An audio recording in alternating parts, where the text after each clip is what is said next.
Well, I've decided to start making some more YouTube videos to kind of cover what's going on with racing with the Malibu. It's been kind of a rough season. Obviously in South Dakota here we don't run year round, but even the short spell of the season we have, it's been kind of rough. We started off the year with a big wheelie down at Onawa, and through that process we broke a lot of stuff. We took out upper control arm bushings, smashed the oil pan, broke the tranny bell housing, you name it, it got broke. Kind of an expensive deal. Kind of learned my lesson on that. After all that kind of went down, I decided to go with some travel limiters on the front suspension. Nothing fancy, just a bolt and a nut welded to the A-arm that hits the factory bump stop mount. But it's been successful. I feel like the car has picked up a little bit this year. I've been able to go pretty much as fast as I was in the 60-foot with a smaller wheelie, which means less damages. In the 6 years I've been racing, I kind of thought that this was probably the closest time that I've ever had to piling up the car with that deal. I was halfway through second gear when it decided it wanted to hit the bumper. When it hit the bumper, it sent the car to the left, and I was in the right lane. I looked over, and my opponent was, he was using that lane, so there wasn't really any room for me there. So I ended up having to blip the throttle one time. She came down, smashed the pan.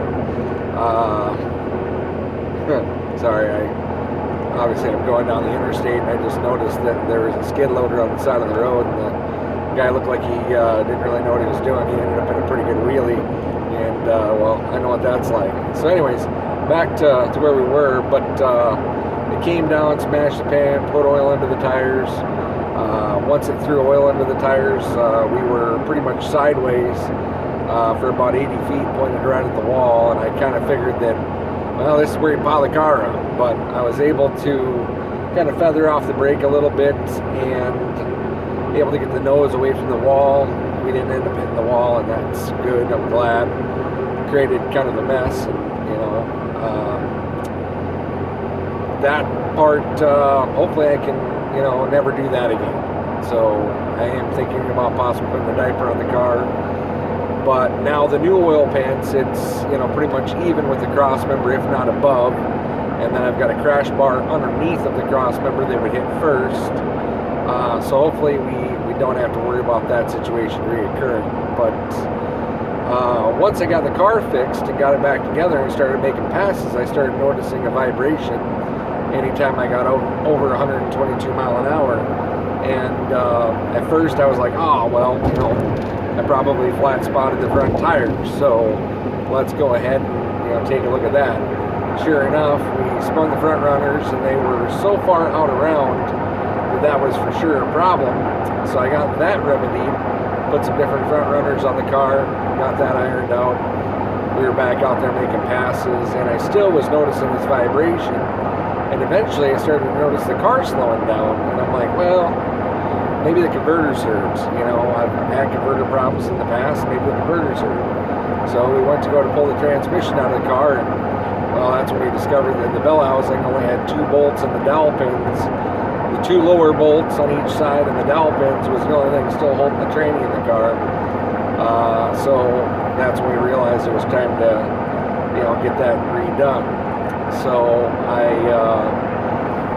gotta go ahead and throw the seatbelt on, because I'm sure I'm probably gonna get 9,000 comments about a seatbelt. And well, hey, might as well take safety into some of this stuff, even in the tow rig. But anyways, so I had the tranny put into a new case, rebuilt. It'd been about 11 months since the last rebuild, so I figured it was probably time for that. After we got the tranny back together, we went back out, and I can only get about 8, 9 passes out of it. And next thing you know, I would have no reverse and no third gear. We rebuilt the transmission again, thinking that maybe something got missed. Took it back out, same thing. I thought it was fixed about 10 passes in, no third, no reverse, and so I decided to start doing some more investigating on that. Ended up going to a new transmission guy down in Sioux City, recommended to me by Mike Elder, a fellow racer, and he ended up finding that in the valve body there was kind of a porous spot in the middle of the valve body, and whether it was a long-term issue or kind of just got weak over the years, I'm not sure, but it was basically dumping all the third gear hydraulic pressure straight to the pan, so I wasn't getting no fluid pressure in third and reverse, which, you know, obviously is what was taking the clutches out immediately, trashing the seals because of the heat and blah blah blah. And so we finally got ahead of that with the new guy. He was able to figure out that problem, you know, fix that problem. We're probably pretty close to about, I'd say, 20, maybe 30 passes on the transmission, and we haven't had any problems at all.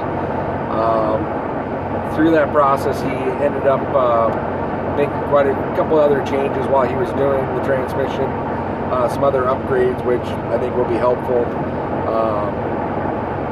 Make the transmission stronger, maybe live longer, you know, that sort of deal. So we're pretty impressed with that. Along the way, while we were dealing with all the rest of the issues, we were trying to figure out why the car had slowed down. Ended up swapping out to a different set of ignition coils, and found a couple boost leaks. Got the boost leaks taken care of, got the ignition coils soldered out, and it's just been an ass kicker again since then. Now, today we're in the truck again. We're headed to Onawa, Iowa, Onawa Dragways, which is down south of Sioux City. They've got a heads-up event there tomorrow. We've done a lot of no preps this year. This is a prepped event. It's also October, so probably a better idea than trying to fight, you know, no prep in winter weather conditions. So I'm kind of glad to see that. We decided to go ahead and enter the 650 and the 750 index class. We were just down there last weekend running in their no-box race on Saturday and on Sunday. Pretty sure we got the car ironed out. The car, just a brief rundown, it's a 1980 Chevrolet Malibu, two-door. It's orange. I always call it orange. The track we race at, you know, and have raced at with the car for the last 6 years, always calls it the Copper Malibu. I've always fought that in the past and thought that the car is orange, not copper. But since there's so many people that know the car is the Copper Malibu now, we're kind of forced into calling it the Copper Malibu. So it is what it is, and sometimes you just gotta go with the flow, and, you know, well, why reinvent the wheel, I guess. People like to call it that, so let's call it that. But anyways, it's got a 4.8 junkyard LS 4.8 that I bought 5.5, close to 6 years ago. When I bought the motor, I was told it was a 5.3, and after putting 150 shot of nitrous on it for the first year, probably maybe 10 bottles of nitrous, I decided to shove a borescope camera down in it just to see, you know, what the cylinder walls were looking like, and that's when we found out it was actually a 4.8 and not a 5.3, and that's when we decided to go turbo. And this would be the 4th year that the car's been turboed, and it's got a 7665 on-3 performance turbo. It's a little tight on the exhaust side as far as the exhaust wheel goes, but it makes it a really good front half car, makes it a really good 8th mile car. I do have a new turbo for it, 7875, that's going to be going on and over the winter here. We were hoping to do that and injector upgrades and fuel pump upgrades this summer, but with all the transmission stuff going on every week and all the other problems, it just didn't work out that way. So we ended up just deciding to finish out the year with what it had. It's got Siemens Deka 80-pound injectors that I bought 4 years ago, used out of another car, and cleaned them up myself. I kind of rigged up a little deal in my garage. I can clean the injectors and at least see what the spray pattern looks like on them. You know, it's never a bad idea to do that. Injectors can get dirty. I'm sure these are probably dirty, but you know, they work. And the new injectors are Bosch 210s that I got through Varian Singh, who's got Turbos for Less, VS Racing. So those are going to be going in the car. It's currently on one Walbro 450. I've got a total of 3 Walbro 450s. At least 2 of them are going to go in, maybe 3. Haven't really decided. You know, this is a stock bottom end deal. It's never had the rings gapped. Well, my joke's always been that I gapped the rings with nitrous for the first year, so you know, I didn't really need to gap them. But stock bottom end, never been apart. It's an early gen 4.8, probably like a 99, 2000 deal. It's got a turbo 400 with a hipster trans brake. I use a just-in-time mechanical slide delay button for the trans brake. It's got a smooth stage bump box, which I love. I don't think there's a better one on the market. I've not tried 50 of the things, but my car stages really well. It doesn't rock you out of the seat. It's got a creep feature where you can just hold the button and it'll creep you into the beams, which is what I usually use, and it really works well. What else? It's got a boost leash, boost controller. That was new this year, and that was kind of right in the midst of all my transmission and coil rack, coil spark plug, boost leak problems. So unfortunately, I've been kind of off and on the boost leash all year, trying to figure out what was going on with the car. But we're back on the boost leash now. It seems to be working well. The last couple of weeks, we've been able to kind of get things pretty well dialed in. Pretty sure with where the settings are right now, it'll run it did run a 640 last weekend, so we might have to take a pound off the gate to slow it down to the 650 class, and then we'll turn the controller off basically for the 750 class. We'll still use it so it can data log the boost down the track. You know, I've learned that for my car to run the 750, it pretty much needs to have 9 pounds of boost down the track. That's what it needs. With 9 pounds of boost, it's going to run a 750 something. So it's got a 9-inch rear end, 370 gears, full spool. It's got Mosier 35 spline axles, disc brake or drum brake rear end, disc brake front, stock brakes on the front, and drums on the rear. It's got a trick chassis anti-roll bar that was put on the car 2 years ago by Keegan Nordquist. He's the one that put the cage in the car, notched my rear frame rails, put the anti-roll bar in, and man, I tell you what, that anti-roll bar, if you don't have one on your G-body, you are messing up in life. That is one of the best upgrades that I've done on that car, is having the anti-roll bar put on it. It just makes controlling the car a lot easier. It leaves a lot more consistently. It isn't trying to twist the chassis in half. It's not trying to, you know, 3-wheel like a lowrider all the way down the track. It works really well, and actually we haven't adjusted it since it went in. Probably need to, but haven't had to. It's always worked. We run a 28, 10.5, 15 Mickey Thompson stiff wall slick on the rear, just some DOT standard Maiden King or whatever front runners, nothing special there. I keep those on there. Well, I put those on there because I flat spotted the Hoosiers I had, but I kind of keep them on there because occasionally we do run some DOT classes, and rather than having to hunt up 4 tires for a DOT class, all I got to do is come up with a set of radials for the rear, and the front's already happy. So it's kind of why we're probably going to keep it that way. Had some struggles with the stiff wall slicks right out of the gate. Ran them where most people I know run them. It was breaking its own traction. It wasn't liking it. We've moved up the tire pressure a bit, which has kept them better around, and they've worked a lot better for me. At one point I was going to go back to the Mickey Thompson ET Street R's 275/60 that I've been running for years. I was going to move back to them, but then I decided, well, let's try some different tire pressures, and we found a way to make that work. So that's kind of a plus.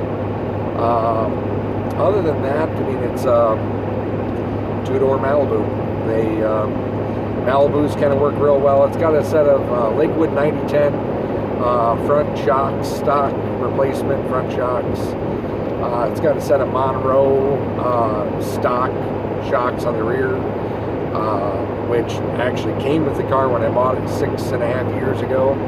And well, they say if it ain't broke, don't fix it. So the traction issues and stuff that I've had have always really been down to not running the correct tire pressure or that sort of deal. So it's never really been well, my chassis is not working. So maybe over the winter we'll upgrade that, you know, put some adjustable rears on it. I do have drag bags inside of the rear coils, but that's really only to adjust ride height, to keep the tires off my fender lips. But it's a pretty simple deal. Hopefully I can get a chance to make some more videos this weekend down here, you know, during the race. I brought my GoPro with, so we'll try to do that versus some cell phone videos. But basically just wanted to get a little bit more involvement in, as far as the motor goes, like I said, it's a stock bottom end. It's got a Brian Tooley Racing Stage 2 turbo cam, which is for the 4.8. To my understanding, it was kind of developed by Little John Motorsports, and then is now produced and sold through Brian Tooley Racing, who uses comp cams. It's got the 660 Platinum dual valve springs that have been in there for years. I'm hoping this winter I can find a way to get the equipment to check them, make sure they haven't lost any of their spring, because I leave them in the car over the winter. I don't do anything special with them. I don't check them ever, never checked them, but you know, I think that it'd be wise to check them or replace them. So we're gonna try to figure out how to do that. It's got the same 740 upgraded push rods that come with the Brian Tooley Racing cam kit. It's got a precision 46 millimeter wastegate, EM USA blow-off valve. The hot side, maybe I can find a way to post some pictures up of the engine bay. The hot side is truck manifolds flipped around, chopped and V-banded, welded with a 110 welder in my garage with CO2. We're doing it on the cheap, so you know, it's really nothing. The car, I feel like the car looks decent, but it works real well, but it's not a big money car. It never has been, never will be. We run a TLC top line converter in the car. It's 32 to 35 stall. It's basically a mirror of the Jegs XHD 32 to 35, aside from the fact that this is a spragless converter versus a sprag style. We went to a spragless after we broke a sprag, so in the converter, now we have a spragless converter to hopefully be less work.